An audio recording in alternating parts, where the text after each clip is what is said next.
बहुत समय पहले की बात है। किसी गांव में एक किसान रहता था। उसके पास बहुत सारे जानवर थे। उन्हीं में से एक गधा भी था। एक दिन वह चरते चरते खेत में बने एक पुराने सूखे हुए कुएं के पास जा पहुंचा और अचानक ही उसमें फिसलकर गिर गया। गिरते ही उसने जोर जोर से चिल्लाना शुरू किया, ढैंचू ढैंचू, ढैंचू ढैंचू। उसकी आवाज़ सुनकर खेत में काम कर रहे लोग कुएं के पास पहुंचे। किसान को भी बुलाया गया। किसान ने स्थिति का जायजा लिया। उसे गधे पर दया तो आई, लेकिन उसने मन में सोचा कि इस बूढ़े गधे को बचाने से कोई लाभ नहीं है और इसमें मेहनत भी बहुत लगेगी और साथ ही कुएं की भी कोई ज़रूरत नहीं है। फिर उसने बाकी लोगों से कहा, मुझे नहीं लगता कि हम किसी भी तरह इस गधे को बचा सकते हैं, अतः आप सभी अपने अपने काम पर लग जाइए। यहाँ समय गंवाने से कोई लाभ नहीं। और ऐसा कहकर वे आगे बढ़ने को ही था कि एक मजदूर बोला, मालिक, इस गधे ने सालों तक आपकी सेवा की है। इसे इस तरह तड़प तड़प के मरने देने से अच्छा होगा कि हम उसे इसी कुएं में दफना दें। किसान ने भी सहमति जताते हुए उसकी हाँ में हाँ मिला दी। चलो हम सब मिलकर इस कुएं में मिट्टी डालना शुरू करते हैं और गधे को यहीं दफना देते हैं, किसान बोला। गधा ये सब सुन रहा था और अब वह और भी डर गया। उसे लगा कि कहाँ उसके मालिक को उसे बचाना चाहिए, तो उल्टे वो लोग उसे दफनाने की योजना बना रहे हैं।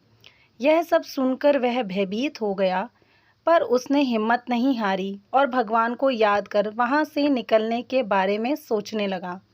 अभी वह अपने विचारों में खोया ही था कि अचानक उसके ऊपर मिट्टी की बारिश होने लगी।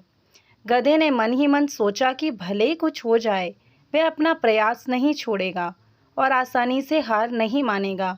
और वह फिर पूरी ताकत से उछाल मारने लगा। किसान ने भी औरों की तरह मिट्टी से भरी एक बोरी कुएं में झोंक दी और उसमें झांकने लगा। उसने देखा कि जैसे ही मिट्टी गधे के ऊपर पड़ती, वो उसे अपने शरीर से झटकता और उछल कर उसके ऊपर चढ़ जाता। जब भी उस पे मिट्टी डाली जाती, वह यही करता, झटकता और ऊपर चढ़ जाता, झटकता और ऊपर चढ़ जाता।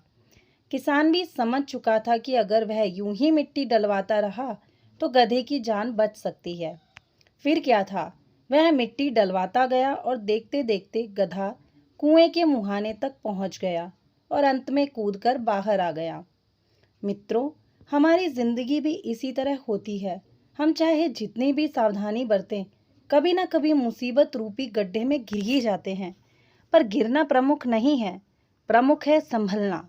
बहुत से लोग बिना प्रयास किए ही हार मान लेते हैं, पर जो प्रयास करते हैं, भगवान भी किसी न किसी रूप में उनके लिए मदद भेज देता है। यदि गधा लगातार बचने का प्रयास नहीं करता, तो किसान के दिमाग में भी यह बात नहीं आती कि उसे बचाया जा सकता है। इसलिए जब अगली बार आप किसी मुसीबत में पड़ें, तो कोशिश करिए कि आप उसे झटक कर आगे बढ़ जाएं। तो दोस्तों, ये कहानी आपको कैसी लगी कमेंट सेक्शन में ज़रूर बताना। वीडियो को लाइक करना और चैनल को सब्सक्राइब करना ना भूलना।